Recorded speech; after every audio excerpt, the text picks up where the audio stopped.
નમસ્કાર દર્શક મિત્રો, હું છું રૂપલ વણેચિયા. સંપૂર્ણ ન્યૂઝમાં આપનું સ્વાગત છે. બનાસકાંઠા જિલ્લામાં મંગળવારે વહેલી સવારથી વરસાદી વાતાવરણ જોવા મળ્યું હતું, જેમાં લાખણી તાલુકામાં 4 કલાકમાં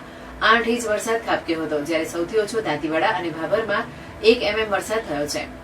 બનાસકાંઠા જિલ્લામાં ધીમે ધીમે વરસાદી માહોલ જામી રહ્યો છે, જેમાં મંગળવારે વહેલી સવારથી મેઘમહેર જોવા મળી હતી, જેમાં બનાસકાંઠાના લાખણી તાલુકામાં સવારે 10 વાગ્યાથી 2 વાગ્યા સુધીમાં 204 mm એટલે કે 8 ઇંચ ઉપરાંતનો વરસાદ ખાબકતા ઠેર ઠેર પાણી જ પાણી જોવા મળ્યા હતા અને સૌથી ઓછો દાંતીવાડા અને ભાભરમાં 1 mm વરસાદ નોંધાયો છે,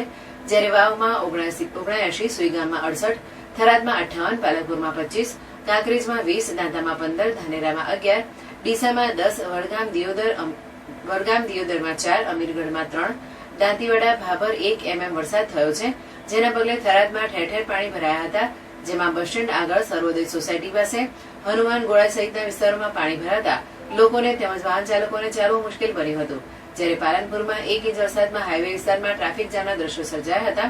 આમ બનાસકાંઠામાં મંગળવારે સાર્વત્રિક વરસાદ થતા ખેડૂતો સહિત લોકોમાં ખુશીનો માહોલ જોવા મળ્યો હતો, તેમજ ઠંડક પ્રસરી જતા લોકોને ગરમીમાંથી છુટકારો મળ્યો હતો.